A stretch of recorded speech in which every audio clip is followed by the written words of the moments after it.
Hey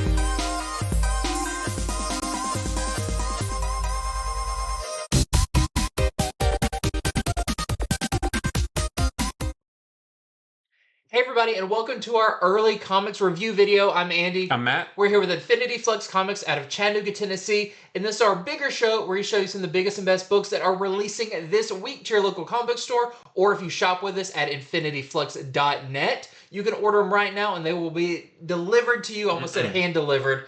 No, well, somebody's hand. Yeah. Will be delivered to you while supplies last, so head on over there, follow along with the books we talk about, and if one strikes your fancy, go ahead and give it an order or stop by the store this week and pick it up. Yep. But a lot of really good books this week. But real quick, a bit of an announcement. Yeah, before we get started today, we wanted to tell you that starting this Wednesday, July 31st, we are launching our new show. I'm not going to tell you too much about it just yet. We just wanted to let you know that we're going to start recording it pretty quickly after our comics to pre-order in a flash video. The great thing about this show is it's going to be streamed live on YouTube. It'll be interactive, so if anybody is watching while we're doing it, we can chat back and forth with you if you have questions. We're going to be doing it on TikTok as well. And we want to answer your questions. So it's going to be kind of a Q&A show. We're going to start this first one with all of the big announcements from San Diego Comic-Con this past weekend. But if you have any questions about anything, if you want to know what we think about stuff, or if you just want to know something about something, leave us a comment in the comments of this video, and then we can address those on Wednesday. We're thinking this is going to be a bi-weekly show, so every other week. We're still trying to work out a couple of the kinks, but we just wanted to go ahead and get it out there, especially with Comic-Con just wrapping up with all the cool announcements. We wanted to go ahead and kick this off this week. So that is going to be a brand new show that we're bringing you every other Wednesday starting this week. Yeah, so kind of our first topic is going to be San Diego Comic-Con, all of the announcements, everything. But if you have stuff that doesn't relate to that, but still relates to comics, comic industry, comic book stores, let us know, and we'll try to answer as many of them as we can. Yeah. But this show, we talk about comics that are coming out this week, and we've got some big ones. So you're going to kick it off. Yeah. I'm going to keep interrupting you. We're going to start with X-Force #1. This is the next of the From the Ashes era X-Men books, and now Marvel is 4 for 4 on these because I thought this was really, really good. I really like this a lot. It's written by Jeffrey Thorne, and the art is by Marcus Toe.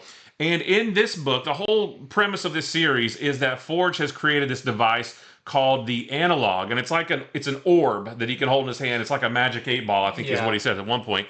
But it's this little small orb that targets crisis points, or he calls them fractures in the world. Not literal like cracks in the ground, but like fractures in the world, just mass casualty events, things like that. And he says that if these fractures aren't taken care of, it could cause the end of the world. So he puts a team together, you can see him on the cover, to go take care of these crisis points, these fractures when they appear. It's almost like a predictive kind of thing where it predicts like what's going on in Avengers with their tribulation events and kind of knowing these things are coming, but they still have to stop them. Yeah, so he puts together a team consisting of Sage and Betsy Braddock and Rachel Summers and Tank, who's the big guy in the back here. And he also hires Deadpool for this first mission. He makes it clear to Deadpool, you are not part of this team. I am hiring you as a mercenary. And you see at the end why. He needs Deadpool specifically. And the first mission they have to go on is going to Japan to take care of this big monster. But there's a lot more to it than just being your typical kaiju. This monster is something different, something special, and they have to figure out a creative way to stop it. While they're in Japan, they meet up with Surge, and she becomes part of their team as well. And I won't say anything more, don't want to spoil it, but this is just really fun, great art, great action. This is also kind of a one-and-done book. By the time you get to the end of the book, this first mission is wrapped up, and they are about to go on their second mission, which we will see in issue #2. And I like that story structure. There's the through line of the team and them figuring out what they need to do in the world, but each issue looks like it's going to be a mission, and then each issue is going to be a new mission that they have to figure out how to deal with. It looks like maybe have a guest star each issue, because even in the here's all the characters in it, like Deadpool's in a special thing, being like special for this issue, and I think Forge is going to need specific people as he goes along Yeah. for certain jobs. And I think that's going to make it really fun too. Yeah. Is there you've got your core team, but then kind of a rotating chair for each issue. Yeah, so I really enjoyed it. Like I said, good art, good action. I'm interested in the story and the premise of them traveling the world, taking care of these little. It's not so much Black Ops like past X-Force books have been, but they're very narrowly focused on these singular missions that they need to take care of in order to save the world. And I thought it was great. I really enjoyed it a lot. So yeah, it's definitely not the X-Force of before of like a strike team or something like that. And the fact that it's X-Force doesn't feel like it even relates to the X-Men. This is Forge's team. Right. He puts it together. So it's interesting that it's not kind of a sanctioned X team. Yeah. But I liked it, so far all of these From the Ashes era X-Men books have been great, and this one is great as well. So we have our A cover right there. And then we have some cool variants. We've got this nice foil Nakayama variant, David Nakayama. Very, very nice. We've got this really fun, you can't do a number 1 without a Scotty Young cover. So there is part of your team right there. And then we have this 1 in 25 Asrar variant that we're selling for $19.99, featuring Rachel Summers and Betsy Braddock. Next up, I've got one of our favorite books, Ultimate Spider-Man issue number 7. So this starts kind of loosely a new story arc. We kind of wrapped up the previous one. We're going into a new one. It's not like a huge jump in time. I think we learned at San Diego Comic-Con that all of the Ultimate books are pretty much going in real time. More or less in real time. Real time. So this is a little bit after the previous one. And Harry and Peter go to Otto Octavius, who kind of, in this universe at least, is a pretty good guy. We don't know all the details about him. So far. But they go to him because he wants to study their suits. They each have kind of Osborn tech suits or Stark stain suits. And he wants to look into them. And it's really interesting. He kind of takes little samples and he tells them, like, Harry, your suit is like the greatest thing I've ever seen. It's the top of the line. Yeah. If I was going to build the perfect weapon, that is what your suit is. But Peter, your suit is beyond anything I can even imagine. It's like not even in the realm of possibility. Yeah, he tells Harry that his suit is like 1.0, and then Peter's is version 2.0. Yeah. So it's really interesting to get those, and we learned that there's some features that they haven't fully unlocked about their suits that Otto says, hey, I can do this for you. I just need a little bit of help. So that's part of the story, and that's really cool. And something that Harry chooses about his suit, we both feel like is going to play a pretty big role later on that could see Harry go in the direction that we kind of always thought he would. There's kind of multiple stories going on in this. We also have the one with Jameson and Ben with their newspaper, where they're still trying to figure out what their paper is going to be before they kind of fully launch it. They know they want to tell the truth, all of this, and they know they want to kind of expose what's been going on in the shadows of the city. And they have an inside person that's going to be helping them do this. So I think we're going to see a lot with that. We also see a bit with Mary Jane and Gwen Stacy as they're also kind of checking in on the paper. And lastly, we see Kingpin, who after his kind of big loss in the previous run, a representative of the Cabal comes knocking to be like, hey, I thought you had this taken care of, and it looks like you don't have it taken care of. But Kingpin does have a plan, and if you know what's coming up in future issues, you know what that plan is, and that's going to be really great as well. So just a really cool issue that's kind of like, okay, now let's catch you up a little bit more. Let's further the story a little bit more before we get into a lot more slugfest stuff. Yeah. So really fun issue, especially the stuff with the suits. I feel like there's going to be some more fun stuff with that. Oh, and I don't want to give it away, but there is a big character that shows up at the end that is definitely going to pull the Ultimate Universe a little bit closer together going forward. So it's another really fun issue number 7. We've got some variants for it. We have this Mastrazo variant. And you do get to see Peter and Harry fight it out in their suits. they're just kind of like testing their suits. Kind of they're training slash testing the slight upgrades they get in their suits. And it's just cool to see, they've got a little bit of that. Yeah. You see a little bit of that. And we also have a 1 in 25 doily variant that we're selling for $18. All right, well, next up, we have the finale of Blood Hunt. This is Blood Hunt number 5. This is the end of the whole event right here. And it's kind of hard to talk too much about it without spoiling the whole thing since it is the finale. But I will tell you that the Avengers, this is their big showdown between them and Blade and the Blood Coven. They get some much needed help from Moon Knight and all of the past Moon Knights that Khonshu resurrected in last issue, and a couple of other heroes join up to help them, defeat Blade and the Blood Coven. So there's all that stuff going on. We also, last issue we saw Doctor Strange and Clea approach Doctor Doom about getting help, dispelling the Dark Force that's blocking out the sky. They need his help. It's going to require a lot of magic to do that. So, we get to see the how that all plays out with him, getting rid of the Dark Force, because it's a two-pronged thing, right? You got to take care of Blade and the vampires, but you also got to get rid of the Dark Force in the sky, or else they're going to do it like right around the same time. They're going to keep coming back if you don't, right? So that whole thing is done. And I will say, this does put a nice bow on the whole Blood Hunt story, but it also starts to set up something that was announced at San Diego Comic-Con this past weekend. And if you don't know what that is, I'm not going to tell you. I don't want to spoil it. I will say I do wish they had waited to announce that until this had come out, because it would have been cooler to turn those last couple pages and be like, oh, what is this? I can't wait to see what this is. But they had to go ahead and announce it at Comic-Con. So that whole thing kind of sort of starts to get set up in here. It's going to lead to another big story. I don't know. I wouldn't say it's another big event necessarily, but it is another large story. I think it's going to be maybe a bigger story than this. Maybe from how they kind of teased it and stuff. Yeah. So wraps up Blood Hunt and also opens the door for another big story to come in the next few months. Classic Marvel fashion. One event rolls right into the next. Yeah. Just a solid conclusion to this Blood Hunt event. And we've also got some tie-ins. Well, I'll show you, that's our A cover right there.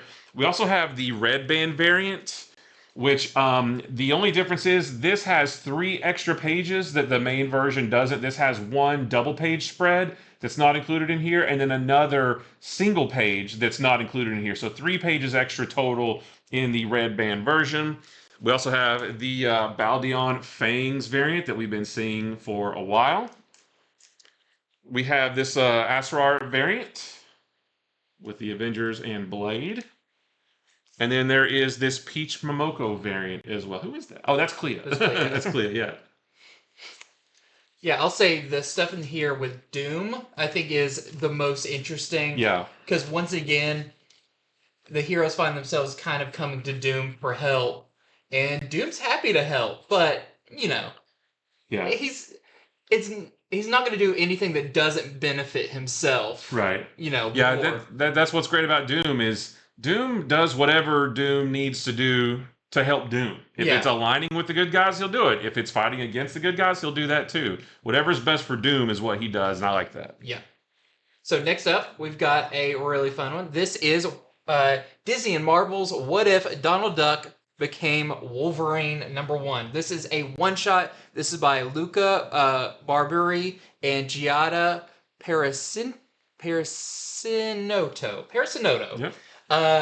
This is really fun. So this feels a lot kind of like the previous one we got. A little bit like the Scrooge McDuck, but Marvel focused. So in this takes place in Duckburg, in a somewhat future, not too far, because this is essentially Old Man Logan, but with Donald Duck. Not so much like the devastation is not as bad and it's not as grim, but Pete Skull, so Pete the Cat, who is also kind of Red Skull in this, has taken over, removed all of the weapons and stuff from the heroes, and is now ruling.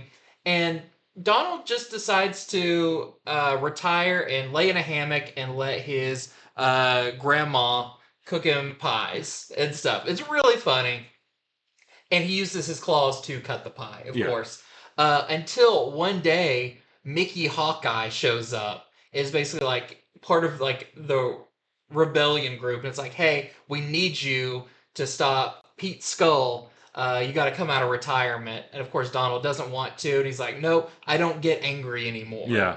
And of course, it takes Mickey 2 seconds to make Donald angry and bring him back. So this is a team up between them, Goofy Hulk, and a whole mess of different characters trying to stop Pete Skull. It's really hard to say Pete Skull. Yeah. But what I thought was really cool in here too is Donald kind of has to constantly be reminded about like you're a hero, and so we get some flashbacks to some classic Wolverine stories, but this time through this lens of Disney. So we get stuff like his a little bit like the Weapon X facility, where Donald gets taken there. We have the first time Donald and Goofy Hulk meet, which is very much like a Hulk 180 and Hulk 181. Yeah. And then we also have Donald Wolverine's first trip kind of with the X-Men to, it's not Krakoa, it's Duck-Koa. Yeah.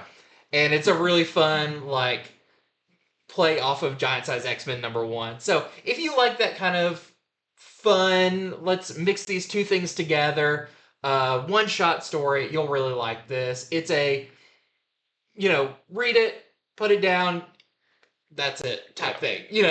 Not a bad way. And, if you like this, like I said, it's a one-shot, but there's an advertisement in the back of this and a lot of the Marvel books this week for maybe another book like this that's coming soon. So if you like this, there will be more. Yes, and you do see some of the other X-Men and what Disney characters they are, and I would say Pluto was really fun. Yeah. So check it out. I just like the names. They didn't even try to come up with clever names. It's literally Donald - Wolverine, Mickey - Hawkeye, Mickey Hawkeye, Donald Wolverine, Pete Skull. That's what makes it really hard to say it because you're just saying two names. Yeah. But really fun. So if you like that kind of one-shot fun stuff, you don't have to think too hard about it. You will really like this. We've got our A cover right here. Of course, he uses his claws for just a bunch of fun stuff and in goofy ways. We have a Peach Momoko variant.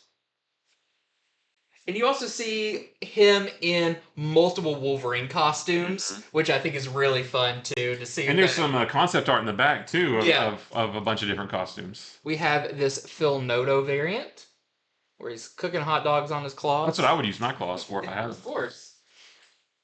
We've got this Ron Lim variant. And this one's great. This is the Scotty Young. It almost feels like when he gets angry, it's a little bit like Wolverine's like berserker rage. Yeah. He just gets really fired up. All right, so next up is Black Widow Venomous. This is a one-shot. It's kind of leading Black Widow into the upcoming Venom War storyline. This is written by Erica Schultz, and the art is by Luciano Vecchio. So in this one, Black Widow breaks into an Alchemax facility to learn what experiments they've been running on symbiotes.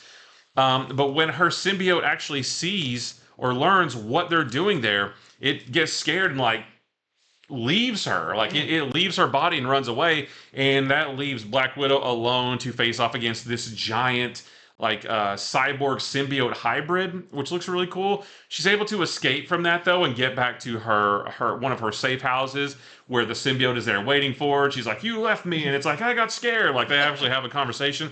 So she says, "You need training," and the symbiote says, "Well, that's fine. I can, dip into your memories and see everything that you've learned." She's like, "No, you need it needs to be muscle memory. You need actual hands-on training. Yeah, hands-on, Red Room training." So she calls up some friends, some other heroes. I won't tell you which ones, but she calls some other heroes to give the symbiote training. And it's not on her. It forms, it forms like a figure, and these characters that come in, they train it in different things, so that the symbiote can get better, which will then enhance its relationship, its symbiotic relationship with Black Widow, and also just be stronger, faster, that kind of thing.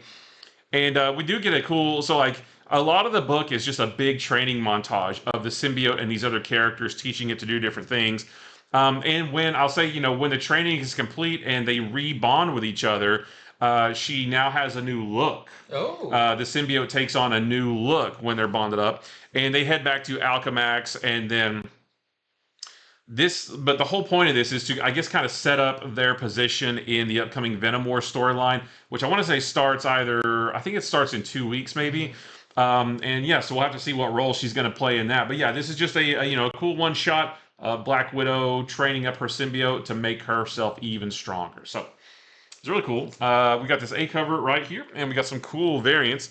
We have this Chew variant. And actually, that's not the look. That's not the new look.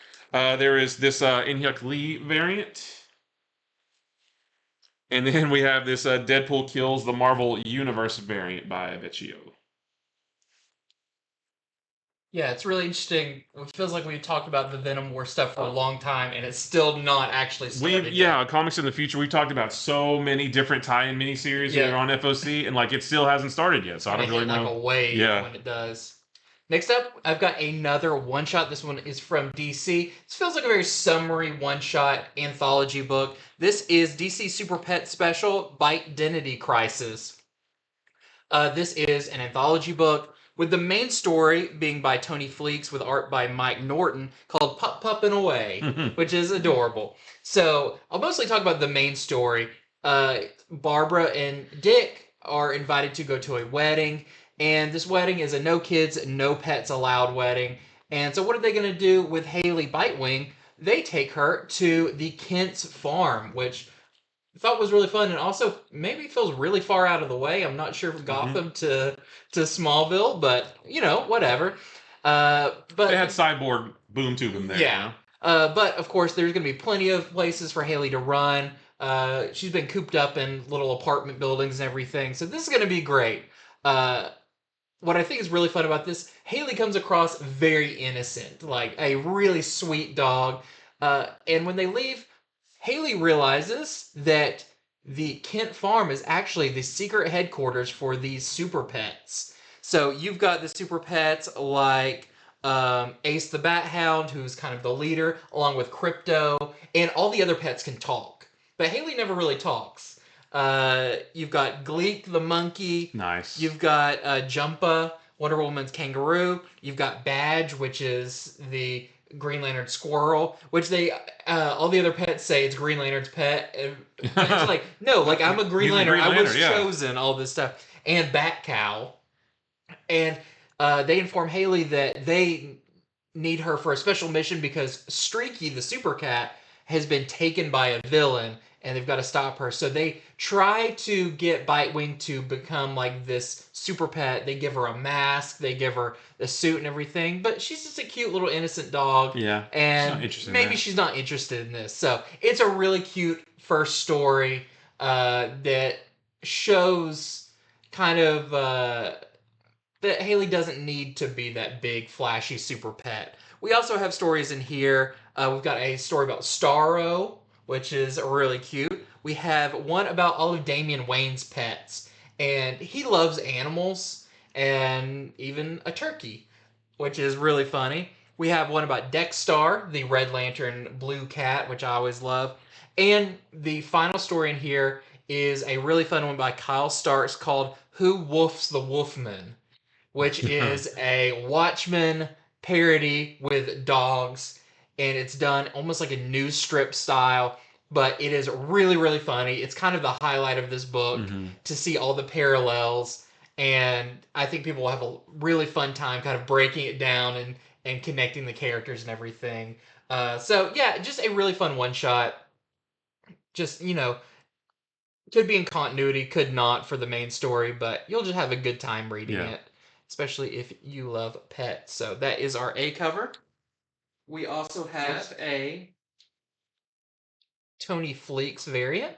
So it looks a little bit like Feral or Stray Dogs, which is really cool. We have this one, which is great. This is the Carl Kerschel variant, which Lex Luthor has a hairless cat, which is just so fitting. And that is it. Okay.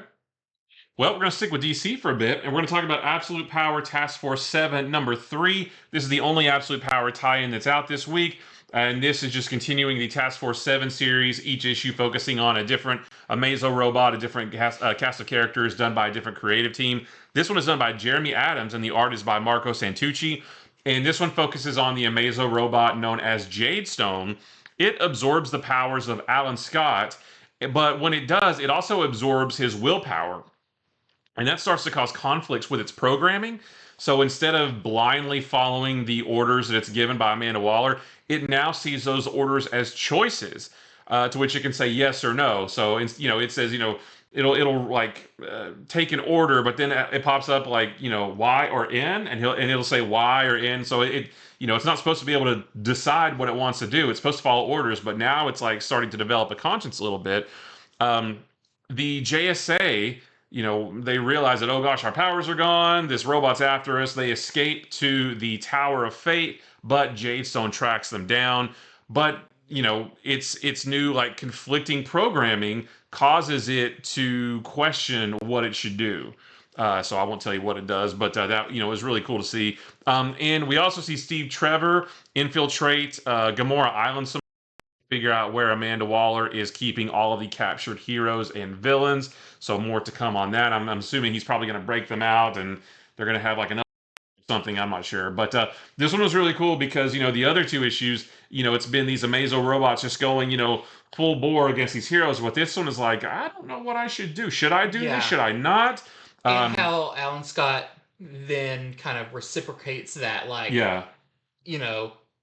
instead of fighting, let's actually let's see about this. See if there's other ways. Yeah, and it's cool. They see like a hero, and they're like it's like capture or kill, and then it thinks and it says learn, and it learns from instead. So this one may play a factor in how the other Amazos are defeated whenever that's probably going to happen. So just a really cool, interesting story. So there's our A cover right there. We got some really nice variants. This is Tim's connecting.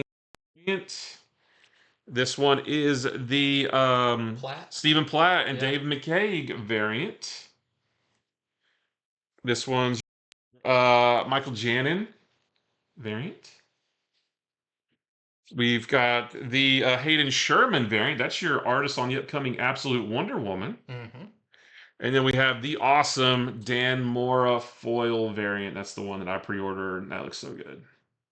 I really like this one too. If you're a Justice Society fan, right, this has some great stuff with Wildcat, with Alan Scott, with some of the new ones too. Stargirl's in there. Carol Ferris is running around with them. So Star and Stripe are in there, which it's just great. Anytime the Justice Society show up, it just makes me really happy. Yeah. Next up, I've got Spider-Gwen Ghost-Spider, issue number 3. Continues to be really, really fun. In this one, we found out in the previous issue that Chameleon is kind of behind these attacks on Gwen when she's trying to keep a low profile, but it's not looking good when Chameleon decides to impersonate Gwen and go on a crime spree, like always happens, and then people don't trust Gwen when she actually goes out, all that kind of stuff. But she does something. She's kind of in the clutches of Chameleon. He leaves. She does something to get out, which I'll say is something we've never seen her do, or a power that we've never seen her show. And she also doesn't really know about this, and it does scare her. It looks like it doesn't do anything too bad, but it has the potential to do something really bad. And I feel like that's actually maybe going to be where the story is going, is figuring all that out. So I thought this was really fun. I like the art in this. I like her. They've really captured her personality. She feels young and very practical. Like when she's talking to people, she's like, "You've dealt with like clones and doppelgangers and stuff for years. Like, can you just understand that that's what's going on here?" When she's talking to the citizens. So just really, really fun. Plus, you've got great art. This great Mark Brooks cover. And before you move on, this is part 4 of the Deadpool Wolverine weapon extraction crossover storyline. And in this one, This one's really funny because this one, Deadpool and Wolverine land on another Earth where everyone has an old-timey prospector mustache. That one's really funny. And so Wolverine like loses it on Deadpool. They start to fight. And then when that world starts to crumble too, Deadpool finally realizes that every world they've been traveling to in this story starts to crumble and fade away, and that they must have been chosen to save the multiverse somehow. So yeah, you'll get. We'll talk about part 3 and 5. They also come out this week as well. So if you're getting all of the weapon extraction backup stories, you get 3 parts this week. I'll talk about the other ones in a minute. But yeah, part 4 is in this one. Yeah, this is part 4. So this is our Ryan Stegman cover. So if you want it just for the Deadpool Wolverine part, these covers are good for that. Yeah. So there's that cover. We also have this Woo variant. She's reading, what book is she reading? Oh, she is reading Moon Knight, Fist of Khonshu, number 0. So she got an early copy of that. We also have a Villalobos variant. She's going to give away her identity swinging around without a mask on. We have a Scotty Young, Big Marvels one as well.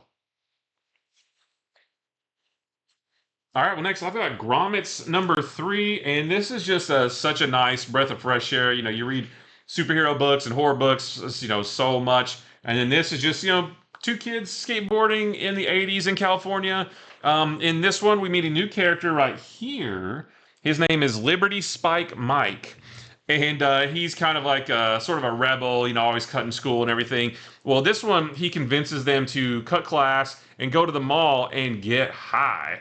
And they do end up doing that, but they get way too high at the mall. And, I mean, it's really, really funny. Rick asks the Gens to a party that they're going to have. And I can't remember whose house they're going to have it at, but he asked, the 3 Gens to a party. But because he's so high and they've been eating and his face and his mouth is all disgusting, he completely blows it. Meanwhile, Brian completely misses his chance with a girl that he really likes. And it's just like fun, teenage, I don't want to say drama because it's not like super serious. It's just, I don't know, it's just fun teenage hijinks, I guess, set in the 1980s. There's a lot of cool, the scenery, all the different places they go to, you see Radio Shack and like, all these, there's a Toys R Us next to a J.C. Penney, and just the imagery and the colors and the artwork and the story, everything about it is great. So highly recommend Grommets if you're looking for just a nice change of pace. And that is the only cover. Very cool. Next up, I've got Star Wars Darth Maul Black, White, and Red, issue number 4. This is the final issue of this mini-series.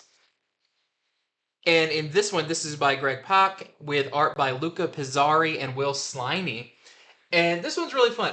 Every one of these has kind of been like Palpatine sending Maul on a mission, and something goes a little off. So in this one, Maul goes on a mission to take out a key target for Palpatine, but Palpatine is, when Maul gets back, it's like, you did the job. You took out the guy I meant, but you really didn't need to take out his security guards and everyone in the building. And Maul's like, you said, be ruthless. And Palpatine's like, you're right. But as Sith, we're trying to keep a low profile, and you're really kind of mucking that up right now. He said, so I really need you to go off to this planet and just do some meditating. Just sit in silence and meditate for a while. And of course, everything Palpatine does is a test or kind of pushing his students. And so Maul arrives at a planet where he's going to be meditating, only to learn it's a very loud and rambunctious planet with crazy stuff going on and people trying to take money from other people and them yelling and all of that. And so Maul decides, hey, if I'm going to really meditate here, I've got to make this place quiet. Whatever means necessary to get my zen on. So, as you can imagine, he does it about the way he does everything, with a double-bladed lightsaber. So, fun issue. I felt like this was just long enough. These kind of series don't need to go on forever. Yeah. Just 4 issues about Darth Maul. And let's move on to another character and do a really fun one. Give us a Yoda, black, white, and green. Or... It sounds weird to describe a Darth Maul story as fun. Yeah, I don't know. He's a fun character because he's really strong, but also he kind of is like pushed down by Palpatine, so he's trying to do the right thing for him. And it's just fun watching people like that get really annoyed by the circumstances they're in. So that's our A cover right there.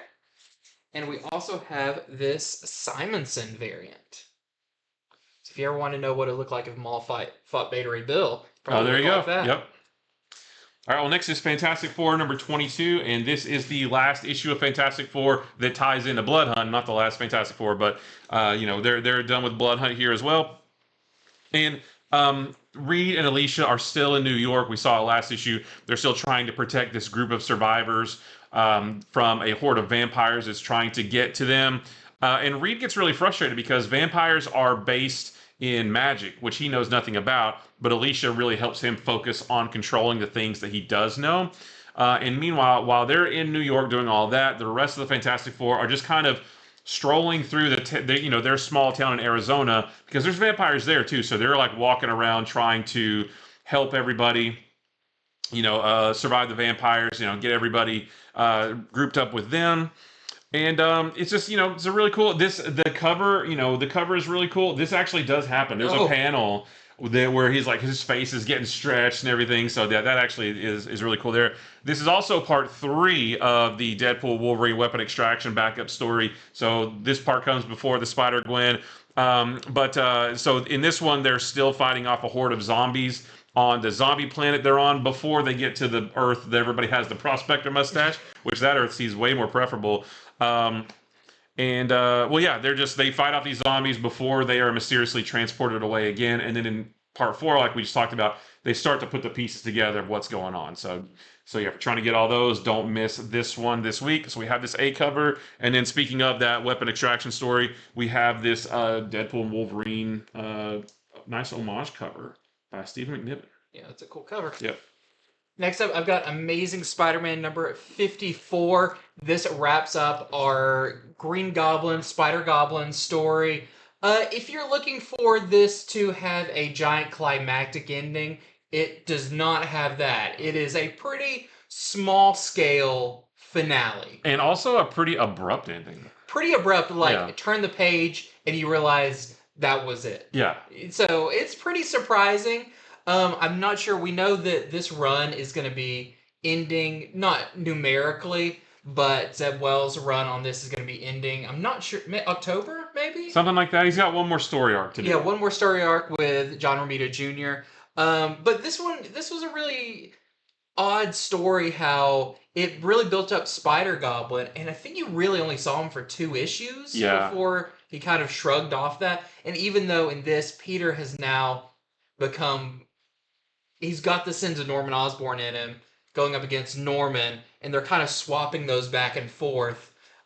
He doesn't, become this again, which is kind of weird that, that suit doesn't, manifest on him or anything. So this wraps up all of that. It wraps up, to the point where it says the end. Yeah. There's no loose ends or anything, other than it leaves some characters in a place that...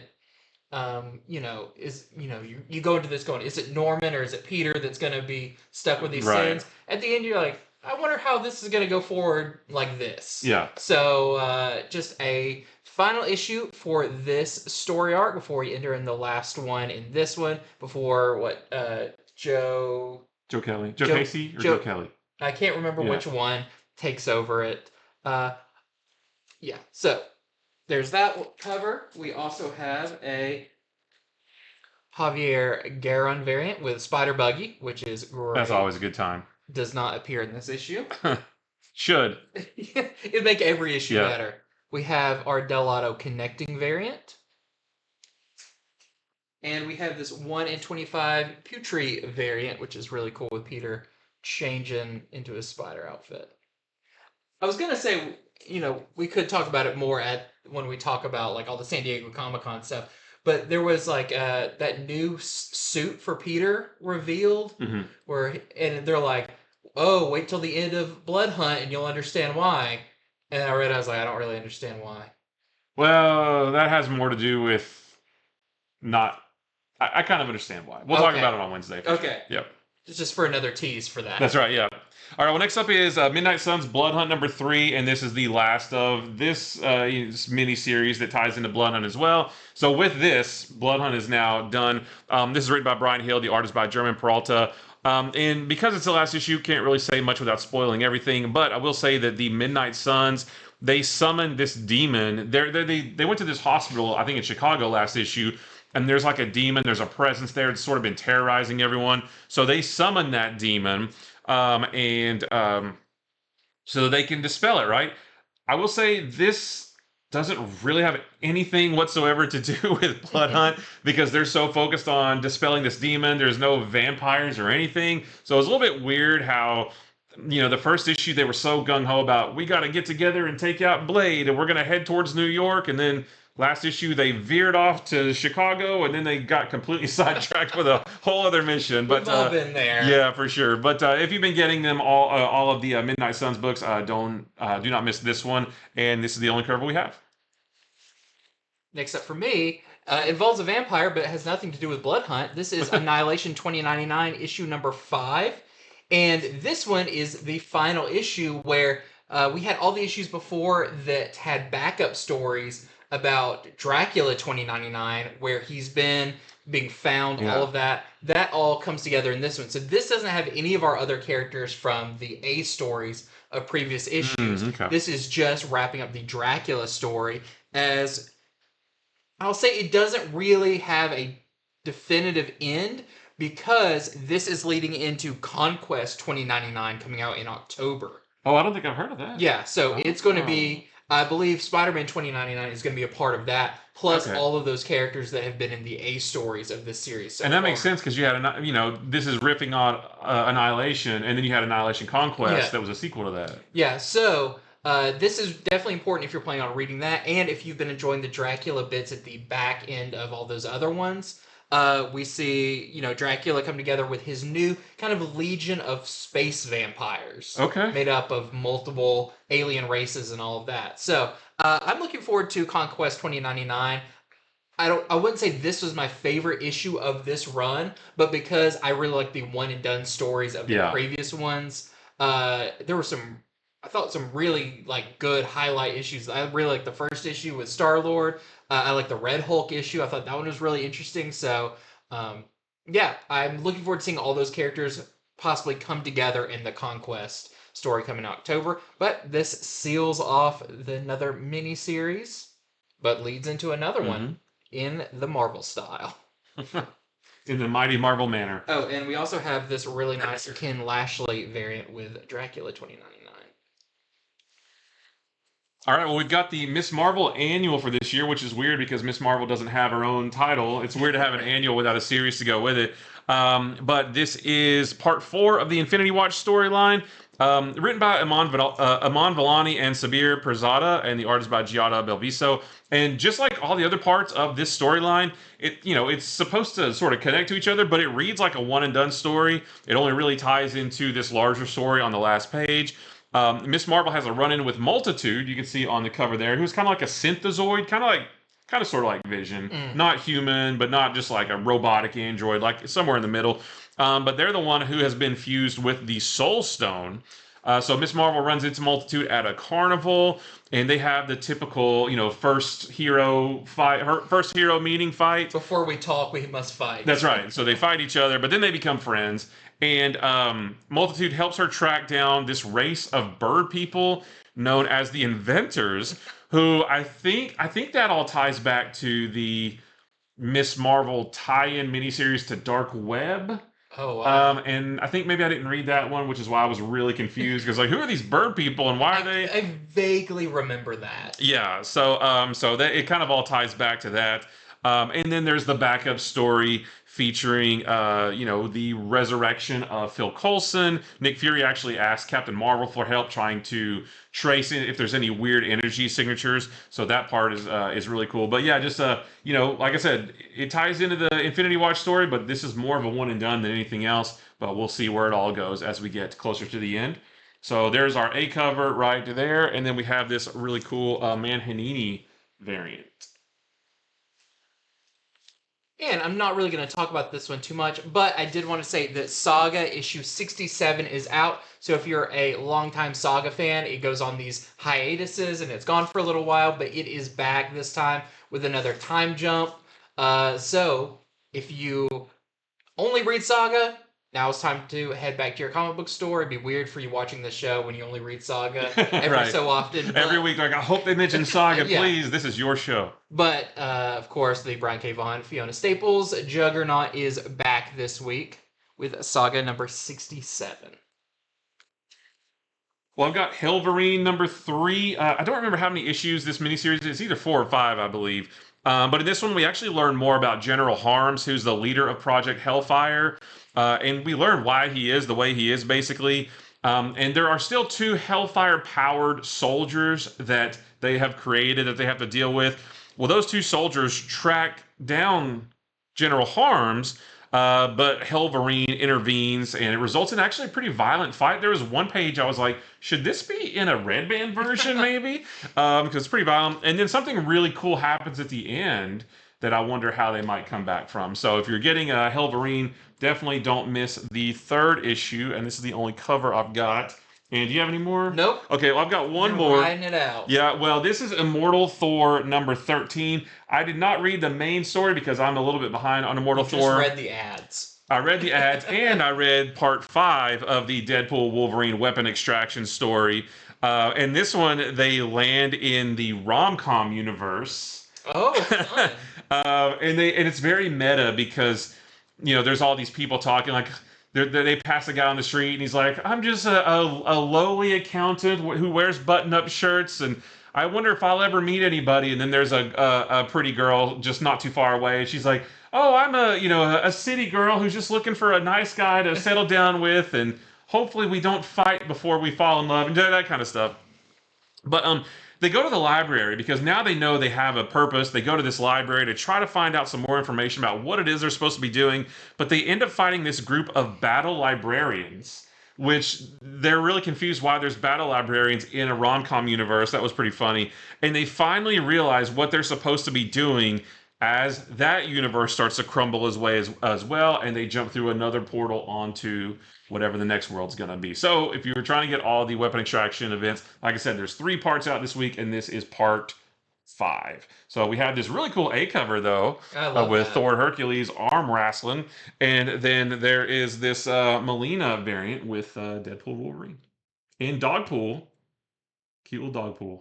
I do like they're doing those variants. Yeah. It also helps you see, like, oh, this was part of, right. And it does tell you in the little box up there what book it actually is. And I don't remember seeing this on some of the other ones, but this one says, Immortal Thor number 13, weapon extract. It doesn't tell you which part it is, though, but it does tell you, like, which actual book it is. I thought they did.